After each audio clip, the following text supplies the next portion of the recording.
Well, for the first time ever, it's the Rapid City Rush and the Kalamazoo Wings in a three-game series. It starts tonight for a 3-3 at good old Wings Event Center. Dave Smith, Rush head coach and GM, along with us. So a 2 out of 3 series victory over Wichita, exactly what you need to get back in the playoff picture, which a narrow path, but certainly mathematically possible, and it all starts with Game 1 here today against Kalamazoo.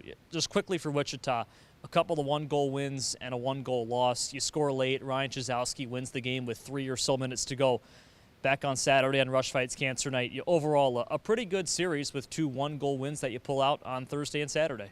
Yeah, I thought our guys played hard and played fast, and the margins for victory are slim on most nights, and we saw that in all 3 games last weekend. And I thought our guys stuck with it and be able to come out on top, and 2 of them was great.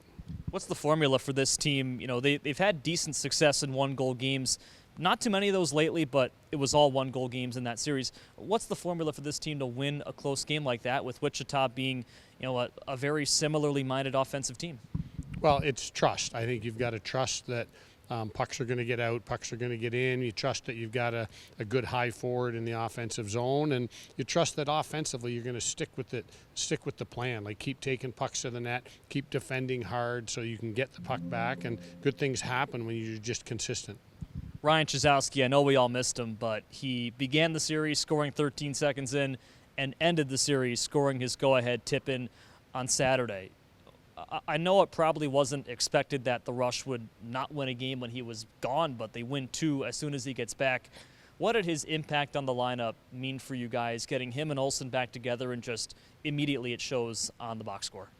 Yeah, it shows that he's a really good player, and when you take good players out of a lineup, it changes things. And we're happy to have him. We're also happy that he got called up and scored a goal with the Wranglers. So what he brings to the locker room, he brings an energy, a passion for the game, obviously an ability to score goals. So those things we like.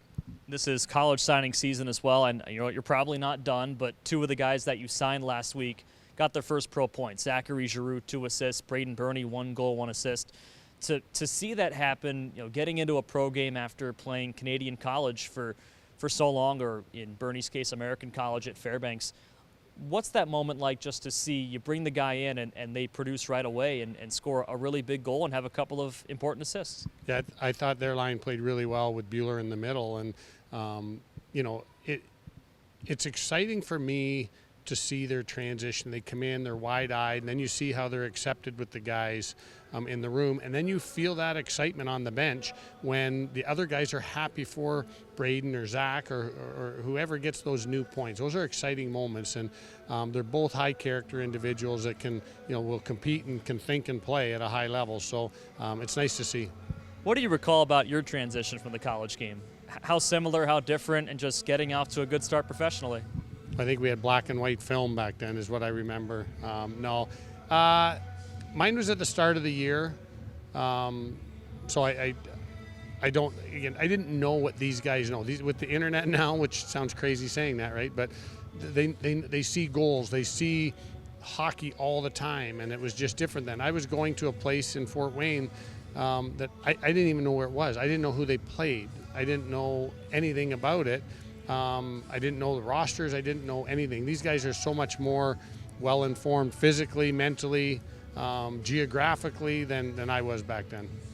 No maps in Arthur, Ontario back in the day? Or paper maps, lots of them, but I don't know if I was using them at that time. We did go down memory lane last night, and we found the game. Thank you, Fort Wayne Komets, for keeping detailed historical records. January 22nd, 1994. On this sheet of ice behind us, against Nathan Torkia's dad, Big Mike, what'd you do? Yeah, I got lucky a few times and played with good players and was able to bang home a couple.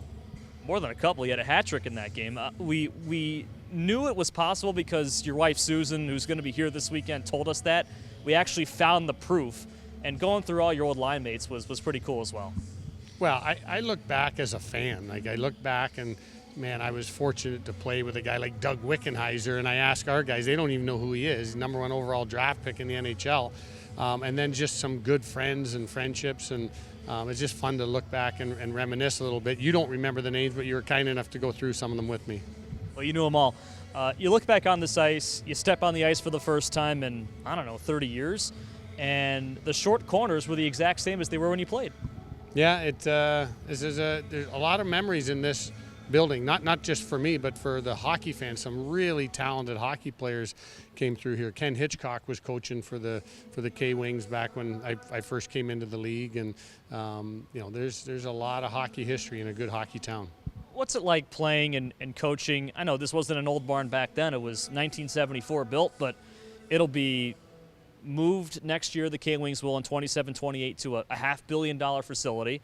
Probably the last couple of times they'll play here in this clear old barn. What's it like being able to, in a day and age of new arenas, come back and play in a place like this?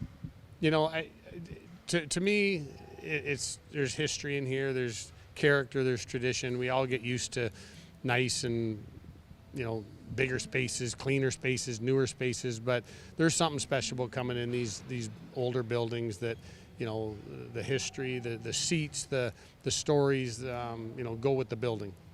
All right, as far as the playoffs are concerned, still a chance mathematically, and this week will give us a pretty good indication of where the Rush are at. You're kind of in that middle right now, you're in the in-between, but a good weekend and help from Toledo beating Tahoe just down the road can put us right back in the thick of things with Tahoe coming up next week. A not-so-good weekend is the exact opposite.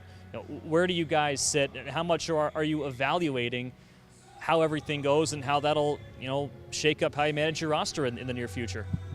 Well, I look at the standings, but really our focus is on how can we get this team, Rapid City Rush, ready to play tonight, to win a game tonight. Because if we don't take care of our business, it doesn't matter what happens around the league. So I don't spend a lot of time on the what ifs. I'm aware of the what ifs, but let's win and see if we can catch that hot streak right now, and then let the other chips fall where they may, and put us in a spot to be in the playoffs.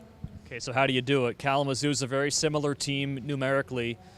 They're an offensive team, a lot of players, good power play, and more offensively than defensively numerically. What do you see in this team, and how can you guys beat a team like Kalamazoo here?